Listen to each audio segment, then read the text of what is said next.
أما بعد قال الله تبارك وتعالى في القرآن المجيد والفرقان الحميد أعوذ بالله من الشيطان الرجيم بسم الله الرحمن الرحيم قاف والقرآن المجيد بل عجبوا أن جاءهم منذر منهم فقال الكافرون هذا شيء عجيب أإذا متنا وكنا ترابا ذلك رجع بعيد. அளவற்ற அருளாளனும் நிகரற்ற அன்புடனுமாகிய எல்லாம் வல்ல அல்லாஹ்வின் திருப்பெயரை போற்றி எனது இந்த ஜும்மா உரையை ஆரம்பம் செய்கின்றேன். அல்லாஹ்வின் சாந்தியும் அவனுடைய சமாதானமும் எல்லா தூதர்களின் மீதும் குறிப்பாக கடைசி தூதராகிய நபி முஹம்மது ஸல்லல்லாஹு அலைஹி வஸல்லம் அவர்கள் மீதும் நம் அனைத்து முஸ்லிம்களின் மீதும் என்றென்றும் நிலவட்டுமாக.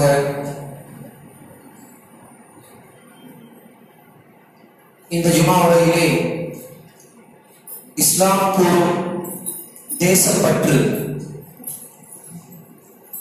என்ற ஒரு தலைப்பிலே ஒரு சில கருத்துக்களை பகிர்ந்து கொள்ள ஆசைப்படுகின்றேன்.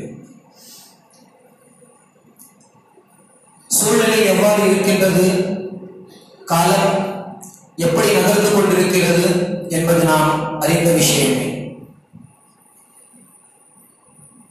இந்த சமயத்தில் இப்படிப்பட்ட ஒரு தலைப்பு, நாட்டுப்பற்று, தேசப்பற்று, தேசத்திற்காக குறிப்பாக முஸ்லிம் சமுதாய மக்களிடத்திலே எந்த அளவிற்கு ஒரு நேசம் இருக்கிறது, ஒரு பற்று இருக்கிறது, தேசத்தை நோக்கி அவர்களுடைய உணர்வுகள் எப்படி இருக்கின்றது என்ற இதை ஒரு கேள்வியாகவும் தற்போது உள்ள காலகட்டத்திலே முன்வைக்கப்படுகிறது.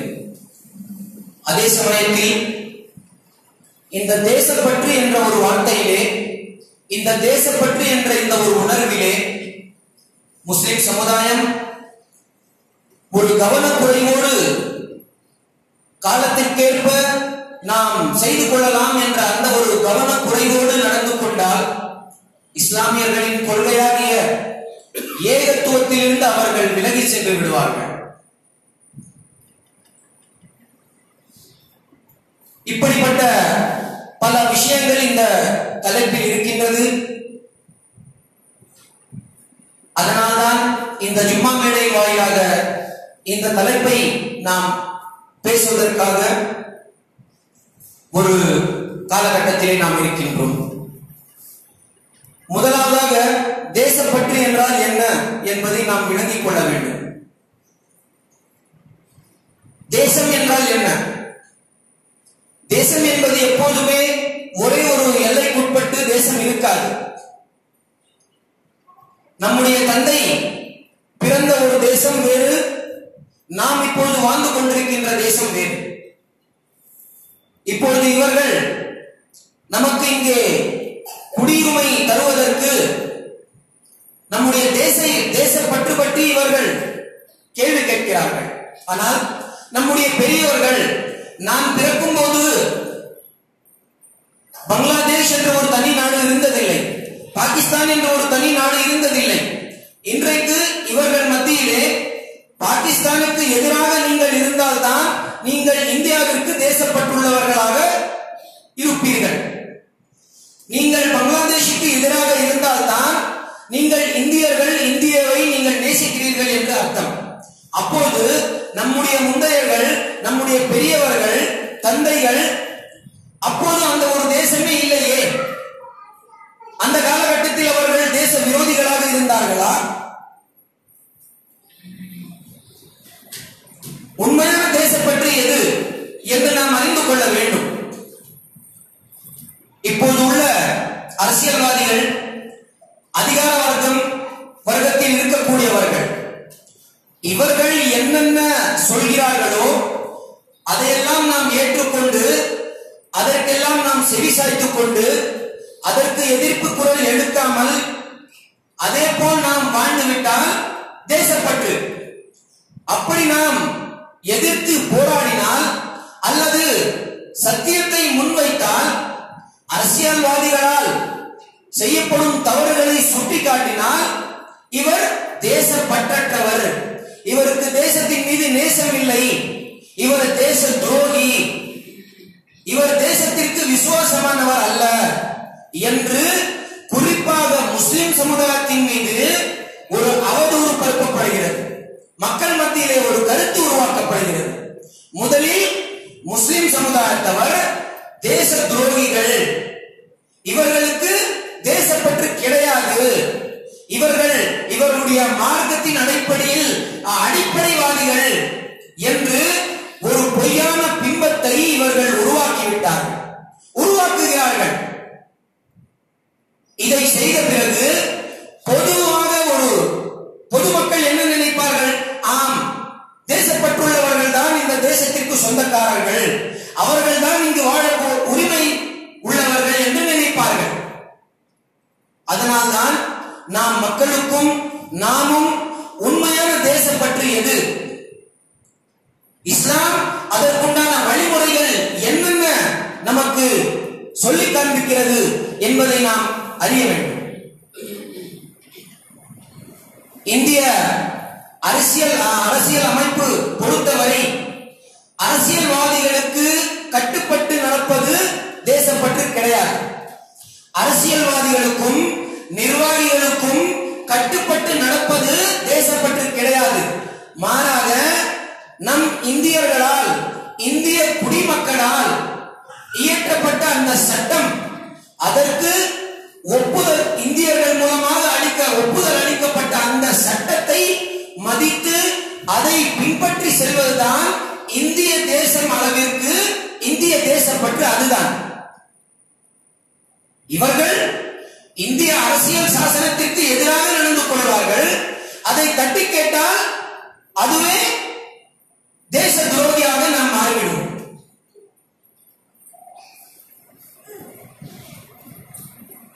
தேசப்பற்று என்பது ஒரு இயற்கையான ஒரு உணர்வு. தேசம் என்பது ஒரு அகண்ட, ஒரு பெரிய இடத்தில் தான் இருக்க வேண்டும் என்பது கிடையாது.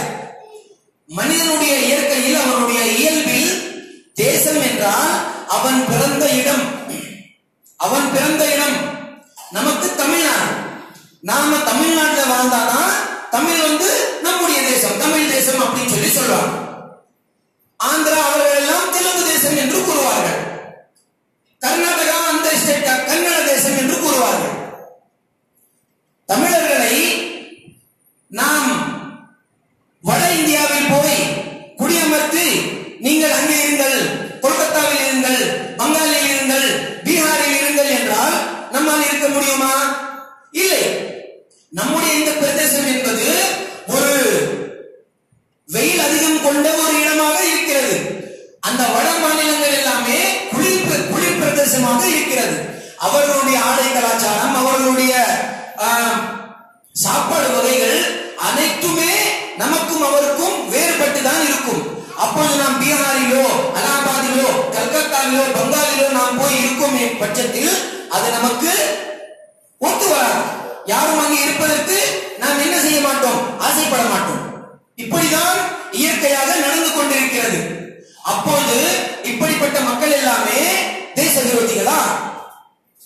தேசப்பற்று என்றால் நாம் பிறந்த இடம், அந்த பிறந்த இடம், வளர்ந்த இடம், அங்கே உள்ள இயற்கை வளங்கள், காலங்காலமாக அங்கே நாம் நட்புணர்வோடு மதத்தை அப்பாற்பட்டு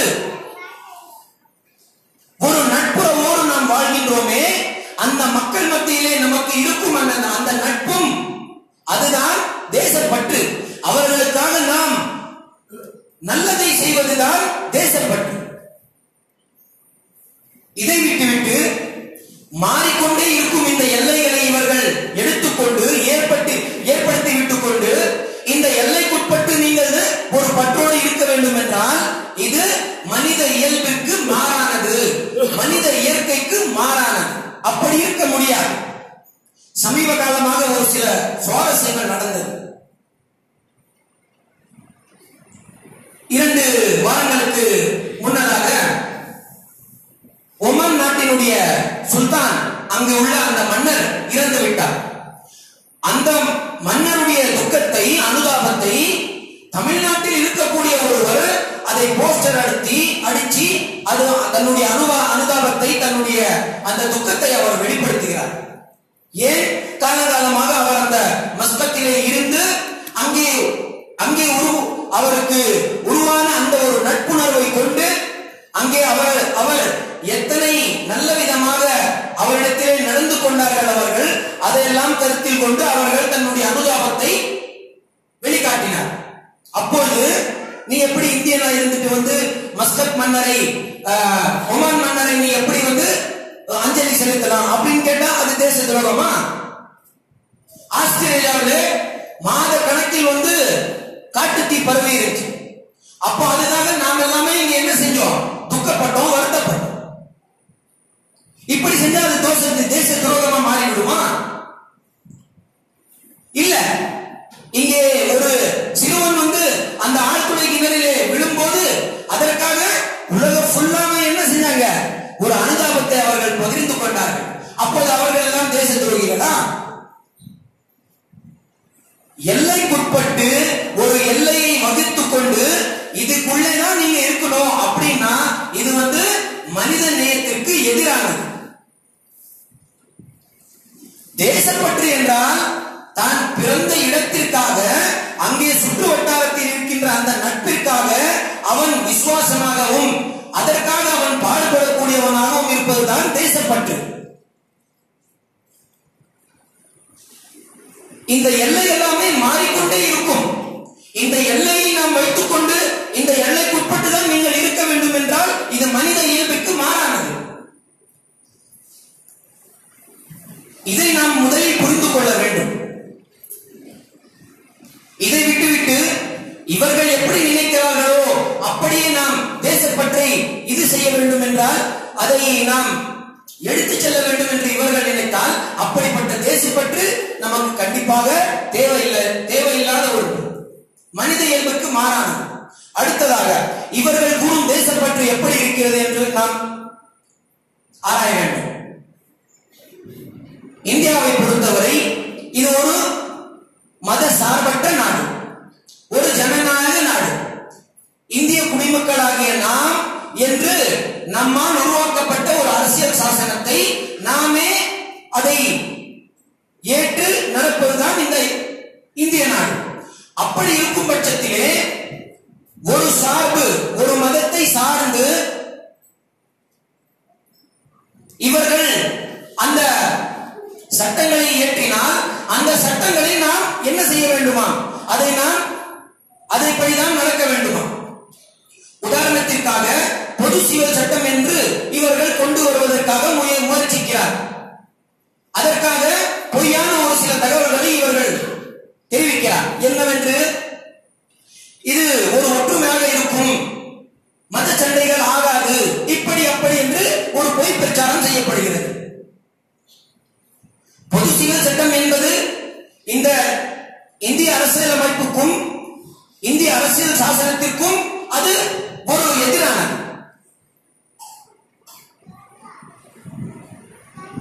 அப்படி இருக்கும் பட்சத்தில் இப்படிப்பட்ட சட்டங்களை இவர்கள் கொண்டு வந்து நாம் இந்தியாவிற்காக பாடுபடுகின்றோம், ஆனால் குறிப்பிட்ட இந்த சமுதாயத்தவர்கள் இந்த விஷயத்தை புறக்கணிக்கிறார்கள், அதனால்தான் இவர்கள் தேச துரோகிகள் என்று சொல்லப்படுகிறது. உண்மையான தேசப்பட்டுள்ளவர்கள் என்றால் என்ன செய்திருக்க வேண்டும்? இந்தியாவையும் இந்தியாவுடைய இந்தியர்களையும் அவர்களுடைய வாழ்வாதாரத்தையும் சரி, அவர்கள் மத்தியிலே ஒற்றுமையும் சரி, அவர்களுடைய தொழில்நுட்பத்திலும் சரி, அவர்களுடைய செல்வ செழிப்பிலும் சரி, அவர்களுடைய விவசாயத்திலும் சரி, எல்லா வகையிலுமே அவர்களை உயர்த்திருக்க வேண்டும். இவர்கள் எடுத்துக்கொண்டுள்ள இந்த ஒரு போக்கை நாம் பார்க்கும் பொழுது இந்தியா எல்லாவற்றிலுமே பின்தங்கிதான் சென்று கொண்டிருக்கிறது.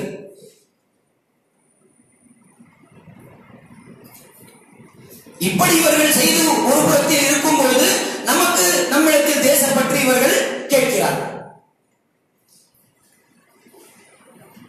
ஒருவர் கூறுகிறார், பகவத்கீதையை தேசிய புத்தகமாக நாம் அறிவிக்க வேண்டும் என்று. தேசிய புத்தகமோ தேசிய விலங்கோ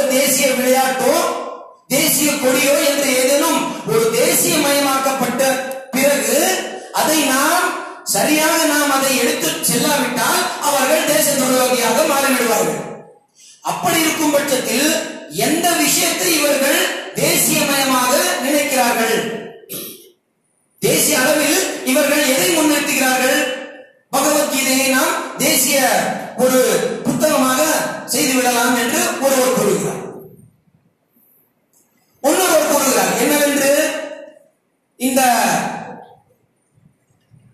இந்த பணத்திலே அதாவது அந்த கரன்சி நோட்டுகளில், பண நோட்டுகளிலே என்ன செய்ய வேண்டுமா, ஒரு லட்சுமியுடைய அந்த புகைப்படத்தை நாம் அச்சிட்டால் நம்முடைய செல்வம் நன்றதாக, இந்தியாவுடைய வாழ்வாதாரம், பொருளாதாரம் நன்றாக அமையும் என்று ஒருவர் குறிப்பிடுகிறார். இங்குதான் நம்முடைய கொள்கைக்கு மாறாக போய் கொண்டிருக்கிறது தேசம். அடிப்படையாக இந்திய அரசியல் அமைப்பு, இந்திய அரசியல் சாசனத்திற்கு எதிராகத்தான் போய் கொண்டிருக்கிறது. அதே நேரத்தில் நம்முடைய இஸ்லாத்திற்கும் இது எதிராக இருக்கிறது. அப்படி செய்ய வேண்டும், அப்படி செய்தால் நீங்கள் தேசியவாதி, அப்படி இல்லை என்றால் நீங்கள் தேசியத்திற்கு எதிரானவர்கள், வந்தே மாதரம் என்று கூற வேண்டும். நாம் பிறந்த மண்ணை, உண்மையான தேசப்பற்று என்ன, அதை நாம் அங்கே குடியிருக்கக்கூடிய மக்களை நாம் என்ன செய்ய வேண்டும், அவர்களுக்காக நாம் பாடுபட வேண்டும், அவர்களுடைய நலன் கருதி நாம் செயல்பட வேண்டும். இதுதான் தேசப்பற்று என்பது. இவர்கள் என்ன கூறுகிறார்கள் என்றால், அந்த மண்ணை வணங்க வேண்டுமா, நாட்டை வணங்க வேண்டும், அதற்கு ஒரு பொய்யான ஒரு கருத்து, அதை ஒரு தேவதையாக இவர்கள் பாவித்து, அதை ஒரு கடவுளாக சித்தரித்து, அந்த கடவுளை வணங்கினால்தான் நீங்கள் தேசப்பட்டுள்ளவர்கள், வந்தே மாதரம் என்று சொல்ல வேண்டும். இப்பொழுது நாட்டின் 71வது குடியரசு தினம் வருகிறது. அப்போது என்ன கூறுவார்கள், தேசிய கீதமாக வந்தே மாதரம் எல்லாமே பாடணும். அது எப்படி சொல்லிட முடியும்? அரசியல் சாசனத்தில் அப்படி இல்லை. இல்லாத போது இவங்க சொல்லி நாம ஏன் செய்யணும்? அதுவும் இல்லாம வந்தே மாதரம் என்றால் தாய் மண்ணை நான் உன்னை வணங்குகின்றேன், லா இலாஹா இல்லல்லாஹ்வுக்கு நேர் முறையாக இது இருக்கிறது, நேர் எதிராக இருக்கிறது, முரணாக இருக்கிறது. எப்படி ஒரு முஸ்லிம் இதை செய்வான்? இல்ல இப்பெல்லாம் அப்படிதான் செய்யணுமா, இல்லன்னா டெட்டினேஷன் கேம்ப்ல போய், அகதிகள் கேம்ப்ல போய் போட்டுருவாங்களா, என்னப்பா நீங்க முஸ்லிம்களோ இப்படியே இருக்கீங்களே, பாடி போங்கல, அது எப்படி பாட முடியும்?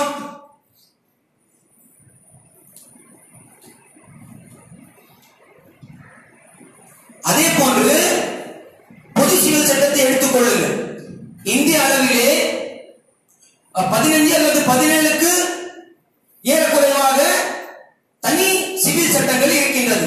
அதில் ஒன்றுதான் முஸ்லிம் பர்சனல் லா போர்டு. அதே போன்று மற்ற சமுதாயங்களுக்கும் இருக்கின்றது. இப்படிதான் காலங்காலமாக இந்தியா நடந்து கொண்டிருக்கிறது. ஆனால் இதையெல்லாம் கலைத்துவிட்டு நாம் பொது சிவில் சட்டம் கொண்டு வருவோம் என்றால் என்ன ஆகும்? குர்ஆனிலே சொல்லப்பட்டிருக்கிறது என்னவென்று, சொத்துரிமை இப்படிதான் கொடுக்க வேண்டும், இப்படிதான் நீங்கள் பங்கு செய்ய வேண்டும் என்று. இப்போது பொது சிவில் சட்டம் வந்துவிட்டால் என்ன ஆகும்? இதெல்லாம் சொத்துரிமை எல்லாம் யாருக்கு தர வேண்டும் என்று இவர்கள் நிர்ணயிப்பார்கள். எப்படி இந்த தலாக் விஷயத்திலே, தலாக் விஷயம் என்பது அது நடைமுறையிலே முஸ்லிம்கள் மத்தியிலே, முஸ்லிம் சமுதாயத்திலே அதிகமாக இந்த விவாகரத்து ஏற்படாது. அதனால்தான் இந்த முத்தலாக் சட்டம் என்பது இன்னும் அது ஒரு சட்டமாகவே இருக்கின்றது. அந்த அளவிற்கு அதிலே மாற்றங்கள் ஏற்படவில்லை. போக போக இவர்கள் என்ன சொல்வார்கள், எல்லாத்தையுமே நாம மாற்றி அமைக்கணும் அப்படின்னு சொல்லும் போது அங்கேதான் நம்முடைய கொள்கைக்கு எதிராக அது இருக்கும். அப்படி இருக்கும் பட்சத்திலே நாம் என்ன செய்ய வேண்டும்? நம்முடைய கொள்கை, நாம் பிறந்த இந்த தேசியம், இந்த இந்திய தேசமாகிய இதனுடைய அரசியல் அமைப்பு, அதுவும் எந்த அளவிற்கு நம்முடைய கொள்கைக்கும் நம்முடைய ஷரியத் சட்டத்திற்கும் எதிராக எந்த சட்டம் வந்தாலும் அந்த சட்டம் எங்களால் ஏற்றுக்கொள்ளப்படாது. நாம் அதை ஏற்று நடக்க மாட்டோம். ஏன்னா இதேதான் நமக்கு இந்த ஒரு சுதந்திரம், நமக்கு நம்முடைய அரசியல் சாசனமே நமக்கு வழங்குகிறது. உண்மையான தேசப்பற்று குர்ஆனிலே பல இடத்திலே சொல்லி தேசப்பற்று என்றால் நாம் வாழும் அந்த இடத்திலே, நாம் வாழும் அந்த நாட்டிலே அந்த குடிமக்களுக்கு நாம் நலன் கருதுவது. خيرُ النَّاسِ أَنْفَعُهُمْ خيرُ النَّاسِ مَنْ يَنْفَعُ لِلنَّاسِ. மக்களுக்காக யார் வந்து நலன் கருதி செயல்படுகிறார்களோ அவர்கள்தான் மிக சிறந்த மனிதர்கள் என்று. இங்கே மத பாகுபாடு பார்க்கப்படவில்லை. இதுதான் தேசப்பற்று. மதத்தையும் தாண்டி மற்றவர்களையும் நீ நல்லதை கருத வேண்டும். நீதிபதிகளுக்கு நீங்கள் லஞ்சத்தை கொடுத்து சத்தியத்தையும் அசத்தியத்தையும் மாற்றி உங்களுக்கு சாதகமாக நீங்கள் தீர்ப்பை பெறுவதற்காக நீங்கள் லஞ்சத்தை கொடுக்காதீர்கள் என்று இஸ்லாம் கூறுகிறது. அப்போது மக்கள் மத்தியிலே, நாட்டிலே நீதியை நிலைநாட்ட வேண்டும். இதற்காக பாடுபட வேண்டும். இதுதான் தேசப்பற்று. எந்த தேசத்தில் நீதி நிலைநாட்டப்படுகிறதோ அந்த தேசத்தின் குடிமக்கள் தான் சிறப்பாக அவர்களால் வாழ முடியும். நீதியே இல்லாமல் அநீதி இழக்கப்படக்கூடிய அந்த இடத்தில் குடிமக்கள் எப்படி நிம்மதியாக வாழ முடியும்? அதற்காக நாம் பாடுபடுவோம். நீதியை நிலைநாட்டுவதற்காக நாம் பாடுபடுவோம். இதுதான் தேசப்பற்று. அதே நேரத்திலே வியாபார விஷயங்களிலும் சரி, ஒருவருக்கு நீங்கள் லா தபஹசுன் நாஸ அஷ்யாஹும், நீங்கள் யாரிடத்திலோ இந்த வியாபார ரீதியாக நீங்கள் தொடர்பு வைத்துக் கொள்வீர்களோ அவர்களுக்கு அவர்களுடைய உரிமையிலும் சரி, அது அவருடைய பங்குகளிலும் சரி, நீங்கள் குறைத்து மதிப்பிடாதீர்கள். அவர்களுக்கு குடுக்கல் வாங்கலில் நீங்கள் குறைத்து விடாதீர்கள் என்று குர்ஆன் கூறுகிறது. இதிலே முஸ்லிம் அல்லாதவர் எந்த ஒரு மதத்தையும் இஸ்லாம் முன்வைக்கவில்லை. இதுதான் தேசப்பற்று. இஸ்லாமியர்களுடைய வரலாற்றை நீங்கள் எடுத்து பாருங்கள். இஸ்லாமியர்கள் இந்த ஒரு நல்லாட்சியை அவர்கள் கொடுத்திருந்தார்கள். எப்படி அவர்களுக்கு இது சாத்தியமானது? ஏனென்றால் அவர்களிடத்திலே இஸ்லாம் இருந்தது.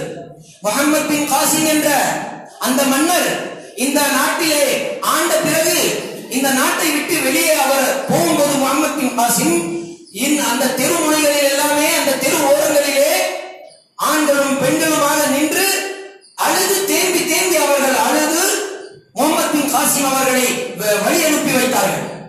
ஏன் இப்படிப்பட்ட ஒரு சிறந்த மன்னர் நம்மை விட்டு போகிறார்களே என்ற அந்த ஒரு ஆதங்கத்தில், இப்படிப்பட்ட ஒரு மன்னர் இப்படிப்பட்ட ஒரு நல்ல தேசத்தை உருவாக்குவதுதான் உண்மையான தேசப்பற்று. இன்றைக்கு இந்தியா எந்த விஷயத்திலுமே முன்னோடியா இல்ல, எல்லாத்திலுமே பின்தங்கி போயிடுச்சு. பொருளாதாரத்திலும் சரி, கலாச்சாரத்திலும் சரி, அந்த பெண்கள் பாதுகாப்பு இருந்தாலும் சரி, பெண்கள் உரிமை இருந்தாலும் சரி, எல்லா விஷயத்திலும் சரி, சட்ட ஒழுங்கு முறையிலுமே எல்லாத்திலுமே இந்தியா வந்து பின்தங்கினாய்.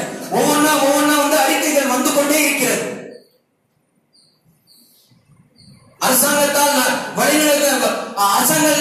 அரசாங்கத்தால் நடத்தப்படும் எத்தனையோ பொருளாதார அந்த இன்ஸ்டிடியூட் எல்லாமே, அந்த பொருளாதார பெரிய பெரிய நிறுவனம் எல்லாமே அழிந்து கொண்டு போகிறது. சமீபமாக வந்தது life India corporation of LIC. இதுவும் இப்போது என்ன ஆகிவிட்டது? திவாலான ஒரு நிலையத்திலே இருக்கிறது. ஒரு புறம் இப்படி எல்லாம் செய்துவிட்டார்கள். இதை மறைப்பதற்கு தேசிய பற்றை வந்து ஒரு ஆயுதமாக முஸ்லிம் சமுதாயத்திற்கு எதிராக இவர்கள் பயன்படுத்துகிறார்கள். இப்படிப்பட்ட தருணத்தில் தான் நம்முடைய சமுதாயம் சரி, நாம் மற்றவர்களை எத்தி வைப்பதாகவும் சரி, நாம் முதலில் தேசப்பற்று என்பதை நாம் காண்பிக்க வேண்டும். இன்றைக்கு உலகமே வியந்து பார்க்கக்கூடிய பல கட்டிடங்களை இந்த இந்திய மண்ணிலே உருவாக்கினார்கள் முஸ்லிம் மன்னர்கள். அதை மட்டும் ஒரு பெரிய ஒரு ஆணவத்தோடு, ஒரு நல்ல ஒரு பெருமையோடு அதை முன்னிறுத்தி காண்பிக்கிறார்கள். இது உலக அதிசயங்களில் ஒன்று என்று. ஆனால் அந்த கட்டடம் எழுப்பப்பட்டது முஸ்லிம் மன்னர்களால். இதெல்லாம் ஒரு நல்ல விஷயமாக, பெருமைப்படக்கூடிய விஷயமாக இந்த அரசியல்வாதிகள் மூலமாக அவர்கள் எடுத்து முன்வைக்கிறார்கள். ஆடை கலாச்சாரம் சரி, அந்த சாப்பிடும் விஷயத்திலும் சரி, எல்லா விஷயத்திலும் சரி, இந்தியர்களுக்கு ஏன் இந்தியா என்று பெயர் கொடுப்பதிலும் சரி, எல்லாமே முஸ்லிம்களுடைய தியாகம் இருக்கிறது. அந்த முஸ்லிம்கள் பின்னால் அவருடைய இஸ்லாமிய கொள்கை இருக்கிறது. இவர்கள் இன்றைக்கு தேச பற்று இல்லாதவர்கள் என்று கூறுகிறார். நபி முஹம்மது ஸல்லல்லாஹு அலைஹி வஸல்லம் அவர்கள் மதீனாவிற்கு ஹிஜ்ரத் செய்து அங்கே அவர் செல்கிறார். அங்கே போன உடனே இவரிடத்தில் ஆள்பலமும் இருக்கு, எல்லாமே இரண்டாம் ஹிஜ்ரிக்கு பின்பு எல்லா அரபு இதுல எல்லாருக்கும் தெரிஞ்சிச்சு இப்போ முஸ்லிம்கள் தான் சக்தி வாய்ந்தவர்கள் என்று. அப்படி இருக்கும் போது கூட அவர்கள் அங்கே போய் நமக்கு ஒரு தனி நாடு வேணும், நாம மதீனாவை கூறு போட்டு பிரிக்கிறோம், முஸ்லிம்கள் தனியா இருப்பாங்க, யூதர்கள் தனியா இருப்பாங்க, கிறிஸ்துவர்கள் தனியா இருப்பாங்கன்னு சொல்லி கோடு போட்டு எல்லை போட்டு தேசியவாதமும் தேசிய பற்றும் பேசுற நபி ஸல்லல்லாஹு அலைஹி வஸல்லம் அவர்கள் போன உடனே எல்லா சமுதாயத்திற்கும் கூட்டி அவங்கள வரவழைச்சி ஒரு உடன்படிக்கை போடுறாங்க. மதீனா உடன்படிக்கை. யூதர்களுக்கும் நமக்கும் என்ன தொடர்பு இருக்கும்? லா இக்ராஹ ஃபித்தீன், மதத்தின் மீது நாம என்ன செய்ய மாட்டோம், அது ஒரு திணிக்க மாட்டோம். கட்டாய மதம் நீங்க மாற்றி தான் இருக்கணும்னு சொல்லி இஸ்லாம் சொல்லல. மத சுதந்திரத்துடைய பிரகடனம் செய்கிறார் நபி முஹம்மது ஸல்லல்லாஹு அலைஹி வஸல்லம் அவர்கள், லா இக்ராஹ ஃபித்தீன் என்று. இப்படி செய்தால்தான் ஒரு நல்ல தேசம் உருவாகும். அப்படித்தான் உருவாகியும் இருந்தது அந்த மதீனா தேசம். பல சமுதாயத்தவர்களை ஒன்று கூடி சேர்த்து அவர்களோடு உடன்படிக்கை செய்து ஒரு நல்ல தேசத்திற்காக ஒரு முன்மாதிரியாக விளங்கினார் நபி முஹம்மது ஸல்லல்லாஹு அலைஹி வஸல்லம் அவர்கள். இது மட்டுமல்ல, நபிமார்கள் காலத்திலும் சரி எத்தனையோ நபிமார்கள் ஒரு அரசனாகவும் திகழ்ந்துள்ளார்கள். யூசுப் அலைஹிஸ்ஸலாம் அவர்களை எடுத்துக் கொள்ளுங்கள்.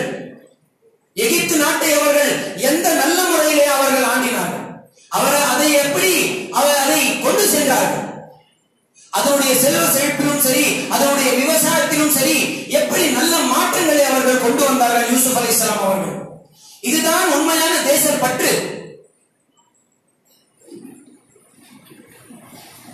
இதை விட்டுவிட்டு கொள்கைக்கு மாறாக ஒரு குறிப்பிட்ட மதத்தினருக்கு அவருடைய மத நம்பிக்கைக்கு எதிராக ஒரு விஷயங்களை கொண்டு அதை நீங்கள் கட்டாயமாக ஏற்றுக்கொள்ள வேண்டும் என்று ஒரு பிடிவாதத்தோடு செயல்பட்டால், அப்படி நாம் அதை நிராகரித்து விட்டால் அது தேச துரோகமாகிவிடும். மனிதர்கள் இந்த அரசியல்வாதிகள் மூலமாக எந்தெந்த விஷயத்தில் வேட்டையாடப்பட்டார்கள் என்றால், அவர்கள் எந்தெந்த விஷயத்தில் திசை திருப்பப்பட்டார்கள் என்றால், அதில் ஒரு மொழியும் அடங்கும், இந்த எல்லையும் அடங்கும். அதே நேரத்திலே இந்த ஒரு சமுதாய பிளவு என்று சொல்லக்கூடிய அந்த விஷயம், இப்படிப்பட்ட விஷயங்கள் மூலமாக அரசியல்வாதிகள் மக்களை முட்டாளாக்கி அவர்களை வழிகேடு செய்துவிட்டார்கள். அந்த ஒரு குருட்டுத்தனமான ஒரு உணர்வை மக்கள் மத்தியிலே இவர்கள் உருவாக்குகிறார்கள். மொழியை கொண்டு, தேச எல்லைகளை கொண்டு, மொழிகளை கொண்டு, நிறங்களை கொண்டு. இதெல்லாம் குர்ஆன் குறிப்பிடுகிறது. وَمِنْ آيَاتِهِ اخْتِلَافُ أَلْسِنَتِكُمْ وَأَلْوَانِكُمْ. உங்களுடைய நிறங்களும் உங்களுடைய மொழிகளும் ஒருவருக்கொருவர் மாற்றி அமைந்தது, தனித்தனியாக அமைந்துள்ளது. இது அல்லாஹ்வுடைய ஒரு அத்தாட்சி. எந்த மொழியும் இஸ்லாம் மட்டம் தட்டிவிடவில்லை. பார்க்க போனால் அரபி மொழி, அதிலே குர்ஆன் இறக்கப்பட்டது. அரேபியர்கள் அந்த இடத்திலே தான் குர்ஆன் இறக்கப்பட்டது. ஏன் இஸ்லாம் எங்கேயும் அரேபியர்களை உயர்ந்த குலத்தவர்கள் என்று எங்குமே இஸ்லாம் சொல்லவில்லை. இன்றைக்கு இவர்கள் ஒரு குறிப்பிட்ட சமுதாயத்தை பிரித்து தனியாக அவர்களை செய்துவிட்ட பிறகு மற்ற மதங்கள் எல்லாமே, இந்துக்களை எல்லாமே அல்லது இந்துத்துவாவை இவர்கள் முன்னிறுத்துகிறார்கள். ஆனால் இஸ்லாம் கூறும் தேசப்பற்று என்ன? லா ஃபத்ல லி அரபியின் அலா அஜமியின், லா ஃபத்ல லி அஹ்மர் அலா அஸ்வத். கருப்பினத்தவருக்கு கருப்பினத்தவின் மேல் வெள்ளையர்களுக்கு எந்த ஒரு நிலை, அவர்கள் பெரியவர்கள் அல்ல, அவர்கள் பெரியவர்கள், அதை விட சிறந்தவர்கள் அல்ல. அரேபியர் அல்லாதவர்களை விட எந்த வகையிலும் சிறந்தவர்கள் அல்ல. இப்படி குலம், கோத்திரம், மொழி, இப்படி நிறத்திற்குண்டான எல்லா வகையான வேறுபாடுகளும் நான் என்னுடைய என்னுடைய காலுக்கடியில் அதை வைக்கின்றேன் என்று நபி ஸல்லல்லாஹு அலைஹி வஸல்லம் அவர்கள் ஹஜ்ஜத்துல் விதா என்ற அந்த ஒரு ஹஜ்ஜத்துல் விதாவிலே நபி ஸல்லல்லாஹு அலைஹி வஸல்லம் அவர்கள் அந்த ஒரு குத்பாவிலே அவர்கள் அறிவிக்கிறார்கள். இதுதான் உண்மையான தேசப்பற்று. எல்லோருக்கும் சேர்ந்து நாம் எடுத்து செல்ல வேண்டும். இதுதான் இஸ்லாம் கூறும் தேசப்பற்று. உங்களுடைய நிறம் மாறி இருக்கிறது, நீங்கள் வெவ்வேறு குலமாக நீங்கள் பிறந்து இருக்கிறீர்கள், ஒருவருக்கொருவர் நீங்கள் அறிந்து கொண்டு ஒருவருக்கொருவர் நீங்கள் உதவி செய்யும் பொருட்டு தான் நாம் இதை உருவாக்கி இருக்கின்றோம் என்று குர்ஆன் கூறுகிறது. இதுதான் தேசப்பற்று. இப்படி நடந்து கொண்டால் தான் ஒரு நல்ல தேசம் உருவாகும். மக்களை மதத்தின் அடிப்படையில் இவர்கள் பிரிக்க நினைத்தால் அது தேசப்பற்றும் கிடையாது. அந்த அடிப்படையில் தேசம் எப்பொழுதுமே வளரவும் செய்யாது. இதை நாம் முதலில் புரிந்து கொள்ள வேண்டும். அதே நேரத்தில் முஸ்லிம் மக்கள் பொதுவாக இப்படி ஒரு சோதனை காலகட்டத்திலே இப்படி ஒரு பயமான சூழ்நிலையிலே என்ன செய்கிறார்கள் என்றால், நாம் தேசத்திற்காக எது வேண்டாலும் செய்து விடலாம் என்று நினைக்கிறார்கள். அதை செய்வது எல்லாமே நாம் தேசப்பற்று என்று நாம் நினைத்துக் கொண்டுள்ளோம். இல்லை. உதாரணமாக ஒரு யோகா என்ற ஒரு எக்ஸசைஸ் ஒன்று இருக்கிறது. யோகா, அதற்கு தேசிய ஸ்போர்ட்ஸாக நாம் அதை அறிவிக்க வேண்டும், தேசிய விளையாட்டாக நாம் அதை அறிவிக்க வேண்டும் என்று சொன்னாலும் சொல்வார்கள். அதில் என்ன அடிப்படை? சூரிய நமஸ்காரம், சூரியனை வணங்க வேண்டும். அதனுடைய ஒரு அங்கு, யோகாவுடைய ஒரு நிலை அது சூரிய நமஸ்காரம். ஆமாப்பா, இப்போ அது நேஷனல் ஒரு ஸ்போர்ட்ஸா மாட்டிட்டாங்க. இப்போ நீ அது செய்யலன்னா நீ ஆன்டி நேஷனல் ஆயிடுவ. சரி, யோகா போய் செய். காலையில சூரிய நமஸ்காரம் செய்வோமா? நம்ம வந்தே மாத்திரம் சொல்லணும் சொல்லுவோமா? இப்படி செய் அப்படி செய் என்று நம்ம தேசத்திற்காக நல்ல ஒரு விசுவாசமாக நாம் விளங்க வேண்டும் என்று மத இஸ்லாத்தை, நம்முடைய கொள்கையை ஒரு புறம் விட்டுவிட்டு நாம் எப்படி இவர்கள் செல்கிறார்களோ அப்படியே நாம் அந்த ஒரு பயத்தின் காரணமாக சென்று விடுவோமா? கண்டிப்பாக இல்லை. இந்த இடத்திலே தான் நாம் மிகவும் ஒரு சுதாரித்து நாம் நடந்து கொள்ள வேண்டும். மிகவும் ஒரு உஷார் நிலையிலே நாம் இருந்து கொள்ள வேண்டும். எங்களுடைய ஈமானை, நம்முடைய நம்பிக்கையை நாம் காப்பாற்றிக் கொள்ள வேண்டும். எந்த ஒரு தருணத்திலும் நாம் செய்யக்கூடிய தேசப்பற்று என்ற ஒரு அந்த போர்வையிலே நாம் செய்யக்கூடிய செயல் என்னுடைய கொள்கைக்கு எதிராக இருக்கிறதா என்பதை நாம் ஆராய வேண்டும். இது நம்முடைய தலையாய் கடமையாக இருக்கிறது.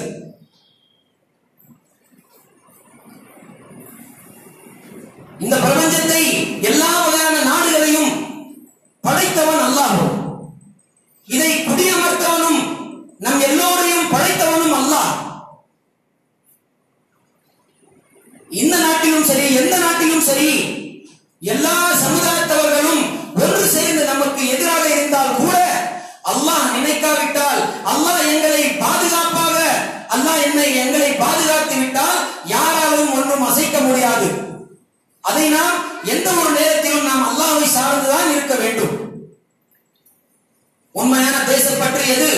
இஸ்லாம் எந்த வகையிலே தேசத்திற்கு அதனுடைய உயர்வுக்காக என்னென்ன அடிப்படைகள் இஸ்லாம் கொடுக்கிறது என்பதை நாமும் அறிய வேண்டும். அதை மக்களுக்கும் நாம் எத்தி வைக்க வேண்டும். அதைப்படி நாம் இருக்கும் இந்த நாட்டிலே அந்த நாட்டிற்காக, அந்த குடிமக்களுக்காக நாமும் பாடுபட வேண்டும். இதுதான் உண்மையான தேசப்பற்று. இவர்கள் சொல்லும் அந்த தேசப்பற்றை நாம் எடுத்துக்கொண்டால் நம்முடைய கொள்கை அளவிலும் சரி, நம்முடைய இஸ்லாத்தையும் சரி, அதையும் நாம் அந்த இடத்தில் பாதுகாத்து பேணி காக்க வேண்டும். அல்லாஹ் நம் அனைவருக்கும் அவனுடைய வழிகாட்டுதல் படி, அவனுடைய அச்சத்தை கொண்டு, அல்லாஹ்வுடைய அச்சத்தை, இறை அச்சத்தை கொண்டு பயபக்தியோடு அல்லாஹ்விற்காக மட்டும் அஞ்சி அவனுக்காக மட்டும் அடிபணிந்து வாழக்கூடிய ஒரு நல்ல அடியார்களாக அல்லாஹ் நம்மை ஆக்கி அருள் புரிவானாக. ஆமீன். பாரக்கல்லாஹு லனா வ லக்கும் ஃபில் குர்ஆனில் அஸீம் வ நஃபஅனா வ இய்யாக்கும் பி ஆயாத்திஹி வ ஸிக்ரில் ஹக்கீம். இன்னஹு தஆலா ஜவாதுன் கரீமுன் மலிக்கும் ரഊஃபுர் ரஹீம்.